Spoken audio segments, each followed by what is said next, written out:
Sud Radio, le numérique pour tous, Vanessa Pérez. Bonjour et bienvenue dans le numérique pour tous, l'émission dédiée au digital, à l'innovation et à la tech responsable. Et aujourd'hui, on va parler de la voiture du futur. Et oui, entre voiture électrique, voiture autonome, intelligence artificielle embarquée et innovation digne des plus grands films d'anticipation, comment roulerons-nous demain? C'est ce que nous tenterons de comprendre avec nos invités. Le numérique pour tous, spécial voiture du futur, c'est tout de suite et c'est sur Sud Radio. Sud Radio, le numérique pour tous, Vanessa Pérez. Et pour commencer cette émission, nous avons le plaisir de recevoir l'homme qui préside au Grand Prix Autotech de l'Automobile Club de France. Chaque année, il sélectionne les startups les plus prometteuses dans le domaine des innovations automobiles. Il est par ailleurs responsable France de l'EIT Manufacturing, l'agence européenne de promotion de l'innovation. Et aujourd'hui, il va nous éclairer sur certaines idées reçues relatives à la voiture du futur. Richard de Cabrol, bonjour.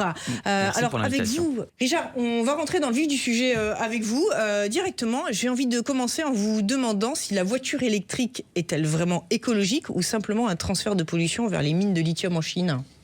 Alors, la voiture électrique ainsi que la voiture thermique et la voiture hybride ont chacun leurs avantages et leurs inconvénients. Je dirais que c'est un peu plus compliqué que ça. Il y a déjà eu beaucoup d'études de comparatifs de pollution par ailleurs où certaines agences se demandent si c'est financé par des lobbies qui veulent pousser l'électrique, des lobbies qui veulent pousser le thermique ou peu importe. Mais en tout cas, ce qui est certain, c'est qu'aujourd'hui, la technologie permet de rendre l'électrique de moins en moins polluant, notamment par le réusage des batteries, par la régénération aussi des batteries. Il y a une start-up qui n'est pas sur le plateau aujourd'hui qui s'appelle Bi-Energy par exemple, qui fait de la régénération de batteries et de cellules de batterie pour les réutiliser à 100% de leur capacité. Donc ça, en fait, plus le temps passe, plus la technologie permet ce genre de choses. Donc, on peut dire aujourd'hui que c'est pas tellement un transfert de pollution.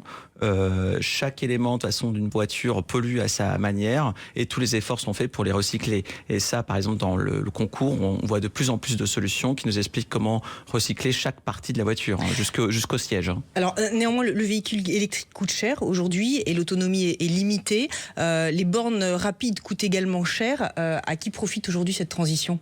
Alors, là aussi, on a tendance à ne pas se rappeler qu'au début du XXe siècle, la voiture thermique coûtait cher, les routes coûtaient cher, l'installation, les infrastructures coûtaient cher. On changeait des voies qui étaient pavées et mal pavées, faites pour des sabots de chevaux, pour des voitures. Il fallait faire des routes plates. Donc là, on se demandait pas, est-ce qu'on va mettre vraiment la voiture sur la route ? Parce que la petite route au sud de l'Italie va pas être capable de l'accueillir. Bah oui, il continuait à se balader à cheval au sud de l'Italie et puis même dans des régions de France. Et puis petit à petit, l'infrastructure s'est adaptée. Et ça, je pense qu'aujourd'hui, on est dans un moment d'immédiateté, très bien incarné par les réseaux sociaux. On veut tout de suite. On veut que la voiture électrique soit pas chère tout de suite, qu'elle soit adaptable à tous les tracés tout de suite. De même pour le véhicule autonome, il faut que ce soit adaptable à tous les tracés tout de suite, à la place de l'étoile tout de suite, alors que ça va prendre du temps et qu'il faut peut-être se dire, bah là, on a pu investir dans l'infrastructure autrefois, on peut encore investir dans l'infrastructure aujourd'hui, on n'est pas plus bête. Mais vous n'avez pas le sentiment qu'on est en train de remplacer notre dépendance au pétrole par une dépendance au lithium chinois, par exemple ? Est-ce qu'on n'est pas un peu en train de changer de maître ? Alors c'est là où par contre, effectivement, il faut se poser des bonnes questions. Est-ce que, alors là on va revenir encore en arrière, mais c'est le côté un petit peu passéiste et puis héritage, ça c'est très Automobile Club de France. Autant des cathédrales, oui, là je reviens vraiment très en arrière, donc on va faire vite quand même. Voilà. Quand on construisait une cathédrale, par exemple à Paris, on se disait pas, bah tiens, comment je fais importer une grosse pierre de Chine, hein. On se disait pas comment je fais même importer une grosse pierre d'Allemagne ou d'Italie. On se disait, mais qu'est-ce que j'ai à proximité de chez moi et qu'est-ce que je peux faire de mieux ou de bien avec ce que j'ai sur mon territoire. Et ça, je pense que le territoire européen et notamment aussi avec les Outre-mer est largement large et très grand pour trouver des matières premières, des matières aussi qui peuvent être des alternatives au lithium. Il y a pas mal de startups qui cherchent à trouver des alternatives au lithium. Donc la recherche continue là-dessus et nos universités continuent là-dessus et se dire, mais qu'est-ce que je peux faire avec ce que j'ai sur mon territoire ? Mais oui, je pense qu'aujourd'hui, on est dans une compétition féroce internationale. On doit vraiment se poser la question, comment je peux produire avec des ressources qui me sont accessibles et sans problème géopolitique ? Ça, c'est sûr. Il faut arrêter la dépendance avec la Chine. Vous parliez de la circulation tout à l'heure. Alors, on voit que les véhicules sont de plus en plus chassés de grandes capitales. Et quand on vit à Paris, on sait exactement de quoi il en retourne. En même temps, les métros sont saturés et passent toutes les 6 à 10 minutes. Est-ce qu'on est dans de la cohérence ou de l'improvisation au jour d'aujourd'hui ? Non, mais en fait, je dirais que là aussi, bon, ça c'est une tendance européenne d'avoir la chasse à la voiture. J'ai envie de dire, appelons un chat un chat. Ensuite, il faut clairement que l'infrastructure suive. On parlait du véhicule électrique tout à l'heure par rapport aussi à l'électricité qui est nécessaire. Bah oui, il faut l'infrastructure qui fournit l'électricité.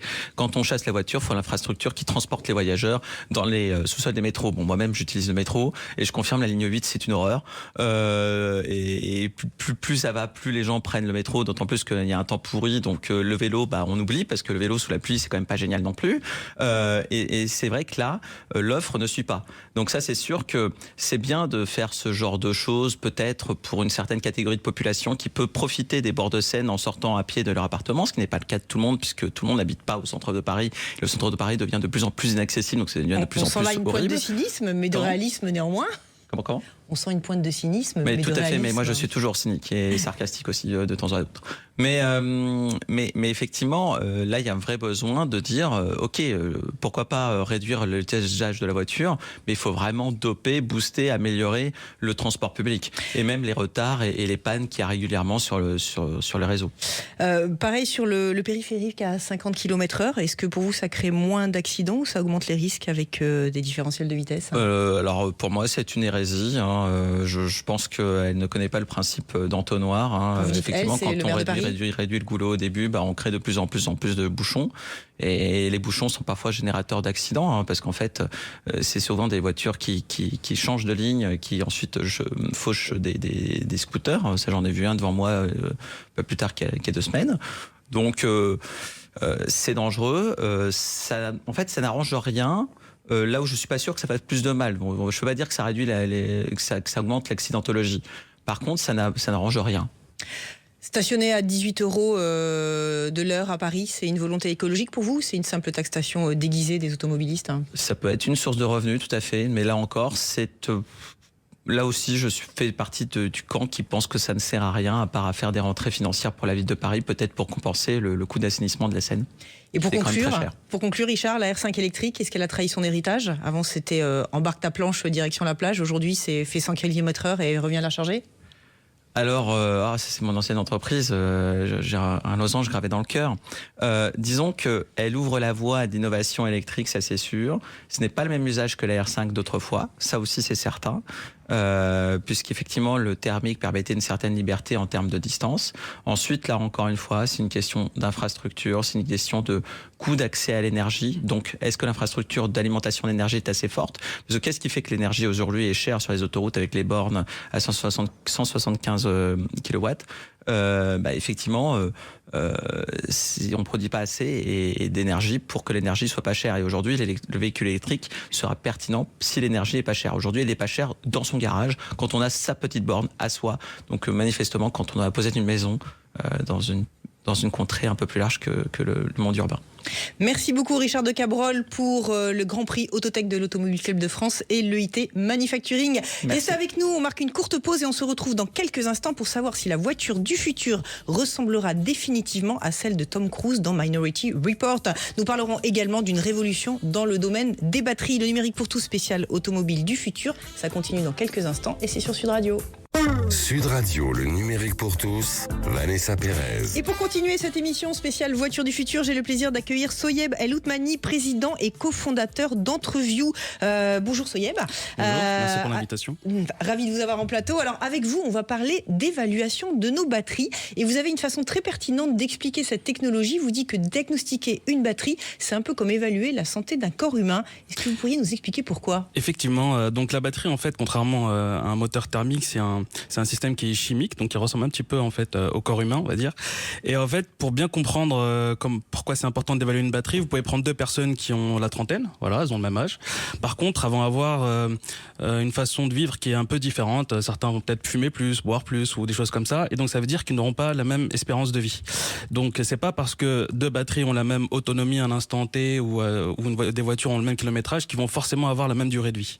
Et donc c'est pour ça qu'on a besoin d'un diagnostic plus poussé que ce qui existe déjà. Alors justement, votre technologie s'appelle Entreview et c'est assez révolutionnaire. Expliquez pour nos auditeurs justement ce que ça va apporter, que ce soit aux garagistes, que ce soit aux fabricants de voitures ou alors aux recycleurs.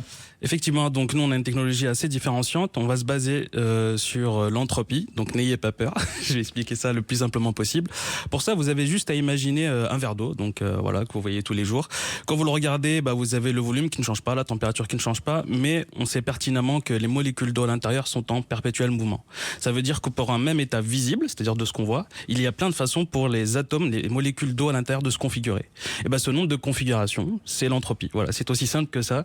Et en fait, par exemple, si vous regardez de la glace ou de l'eau liquide, dans la glace, il y a moins de configurations pour les atomes, et dans l'eau liquide, il y en a plus, donc il y a plus de désordre. Alors simplement pour nos auditeurs et adapté à la batterie, concrètement. Voilà, et dans une batterie, on ne parle pas de molécules d'eau, on parle plutôt d'atomes de lithium, parce que les atomes de lithium se baladent d'un côté à l'autre quand on charge et décharge. Et donc nous, on va suivre justement ce nombre de configurations par la température, et on va pouvoir en fait déterminer une signature en fait très spécifique à la batterie, qui est l'entropie.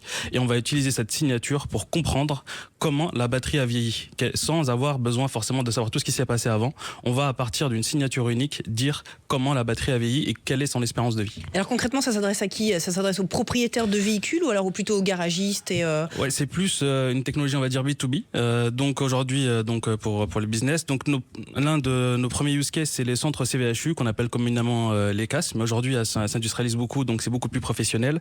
Et en fait, eux, ils reçoivent plein de véhicules électriques accidentés, fin de vie, ce genre de choses, et ils savent pas quoi faire des batteries. Et donc nous, on est là pour les aider à mieux diagnostiquer ces batteries-là avec notre solution. Il y a aussi les garages, parce que là, on commence à avoir pas mal de véhicules électriques. Au bout d'un moment, il faudra bien réparer les batteries. Et donc, à ce moment-là, ils pourront utiliser aussi notre outil pour pouvoir diagnostiquer et réparer. Il y a aussi les constructeurs automobiles, parce que au niveau réglementaire, ils vont devoir gérer la fin de vie des batteries, et ils passent par des éco-organismes pour faire ça. Et donc, nous, on va les aider à mieux diriger la batterie vers un potentiel réemploi ou recyclage.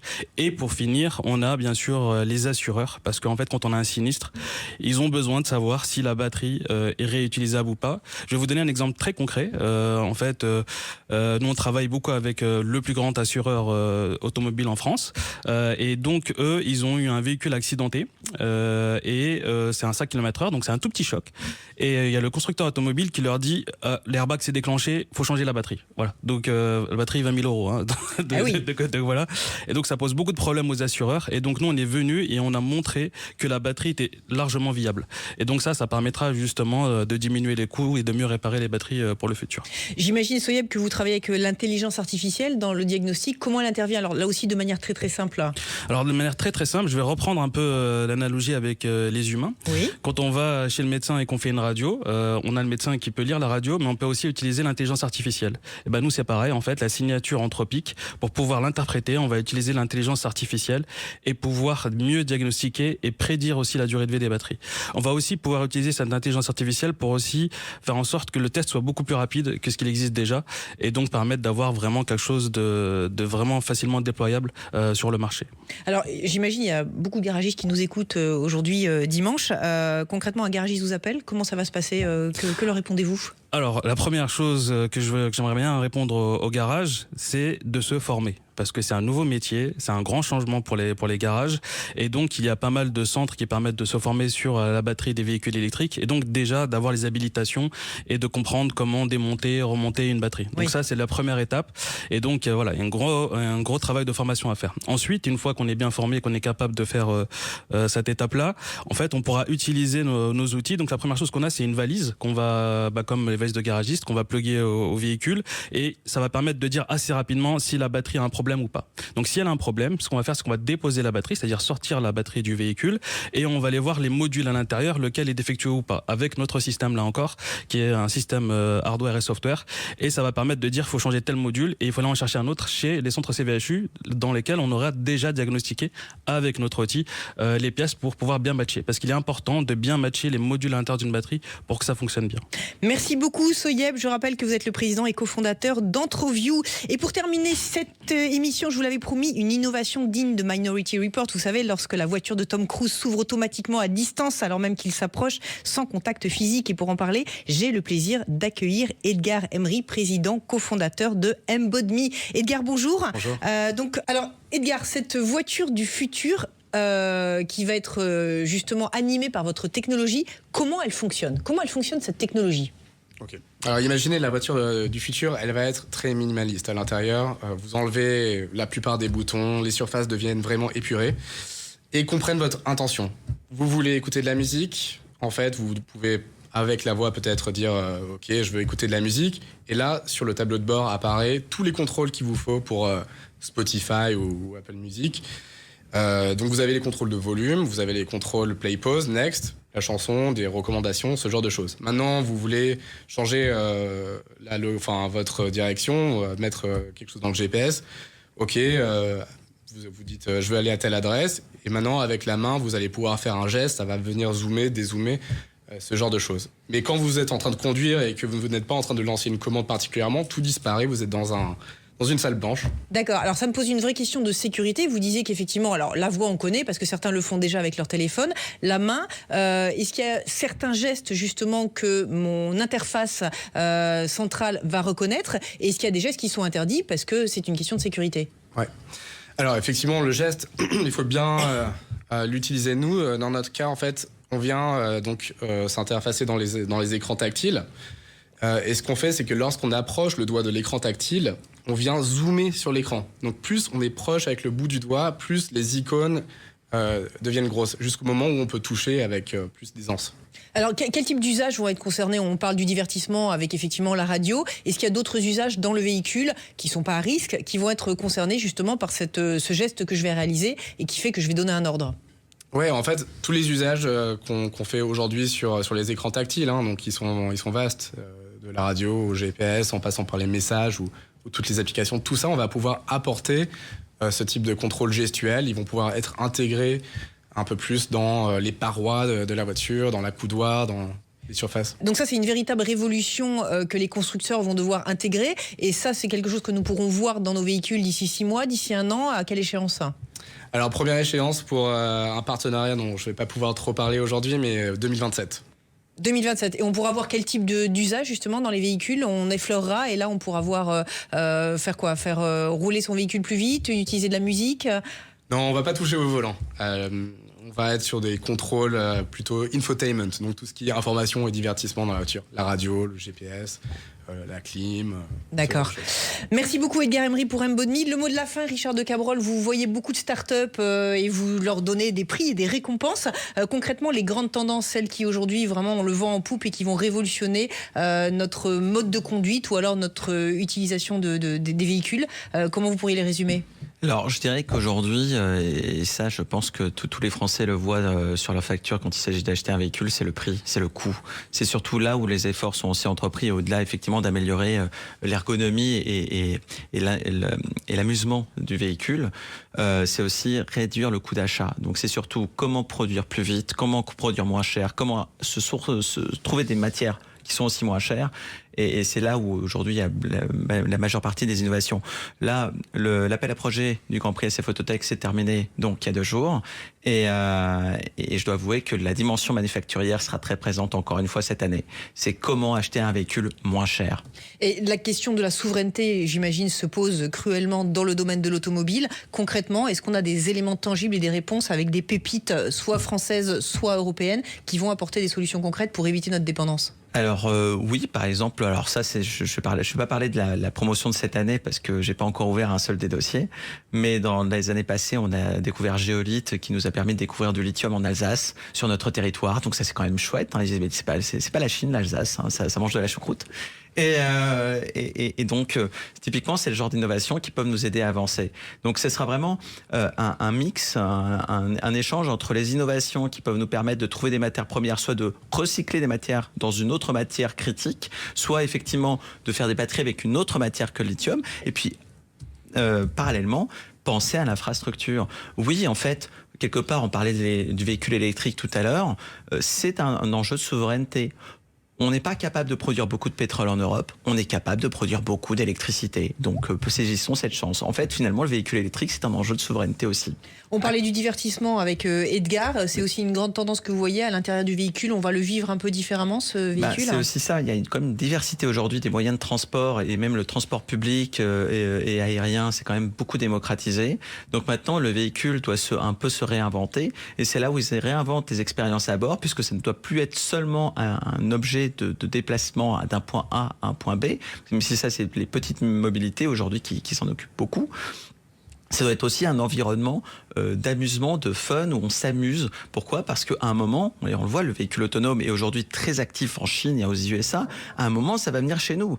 Peut-être pas malheureusement par les constructeurs français, parce qu'on est quand même un peu en retard par rapport aux Américains ou aux Chinois sur ce domaine. Mais une fois qu'on n'aura plus de volant, qu'est-ce qu'on va faire dans la voiture ? Donc effectivement, tous ces enjeux d'entertainment dans la voiture, ça devient un endroit où on consomme peut-être de la musique, peut-être des films, si on n'a pas le mal de mer. Et ça, on avait une start-up qui enlève le mal de mer, donc ça tombe bien. Pour conclure, 30 secondes, on dit beaucoup que les jeunes générations ne veulent plus être propriétaires du véhicule, c'est trop de contraintes et elles sont plutôt sur l'usage ou la location ou le partage. Comment vous voyez cette évolution dans les années à venir ? Alors, ça dépend de où on vit. Si on vit en ville, c'est facile de louer et d'avoir accès à la mobilité. Moi-même, je ne possède pas de voiture et je la loue à chaque fois que je veux partir en vacances, etc. Je prends le train, je loue la voiture, j'y vais. Mais quand on vit plus loin des villes, la voiture reste un élément important. Et l'agglomération parisienne, c'est 12 millions d'habitants. La France, c'est 68 millions. Donc je crois qu'il y a encore un gros marché qui va acheter de l'automobile pour faire des grandes distances parce qu'elle n'a pas l'accessibilité à la mobilité facile au pied de sa porte. Merci beaucoup Richard de Cabrol. Merci Sonia Beloutmani et merci Edgar Emery. Le numérique pour tous, c'est fini pour aujourd'hui. Cette semaine encore, un grand merci à tous d'être de plus en plus nombreux à nous suivre sur YouTube et sur les réseaux sociaux et à interagir avec nous. Il est temps pour moi de vous souhaiter une excellente fin de week-end et de vous dire à la semaine prochaine.